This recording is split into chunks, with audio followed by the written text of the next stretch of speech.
அஸ்ஸலாமு அலைக்கும் வரஹ்மத்துல்லாஹி வபரகாத்துஹு. 5 நிமிடம் மதர்சா பாகம் 26.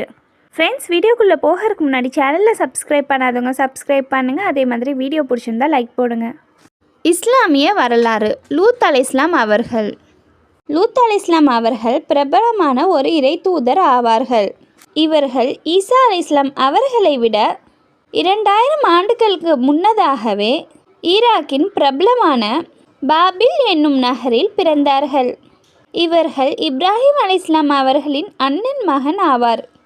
மேலும் இப்ராஹிம் அலைஹிஸ்ஸலாம் அவர்களின் மீது ஈமான் கொண்ட முதல் நபரும் இவரே.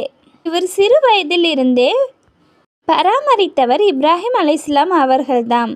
இப்ராஹிம் அலைஹிஸ்ஸலாம் ஈராக்கில் இருந்து ஹிஜ்ரத் செய்த போது அந்த பயணத்தில் லூத் அலைஹிஸ்ஸலாம் அவர்களும் உடனிருந்தார்கள்.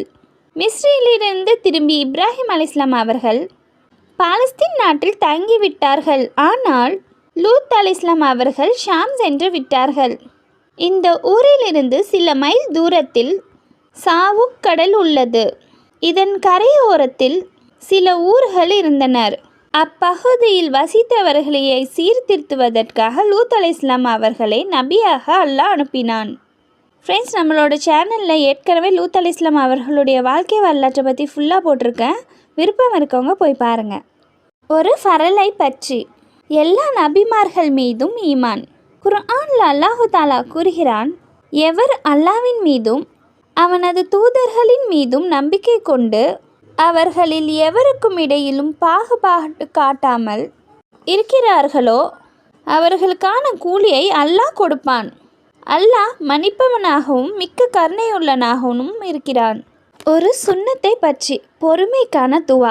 பொறுமை என்ற மனத்திற்காக நபி ஸல்லல்லாஹு அலைஹி வஸல்லம் அவர்கள் இந்த துவாவை ஓதுவார்கள்.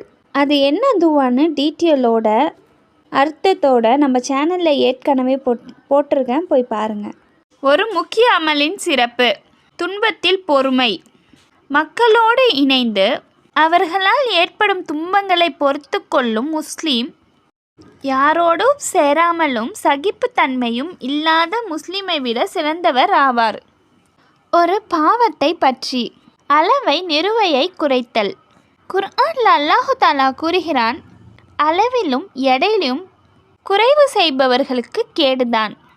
அவர்கள் மனிதர்களிடமிருந்து அளந்து வாங்கும்போது நிறைவாக வாங்குகின்றனர். ஆனால் தாங்கள் அவர்களுக்கு அளந்து கொடுக்கும்போது குறைத்து விடுகின்றார்கள். உலகத்தை பற்றி. உலக ஆசை. குர்ஆனில் அல்லாஹு தாலா கூறுகிறான்,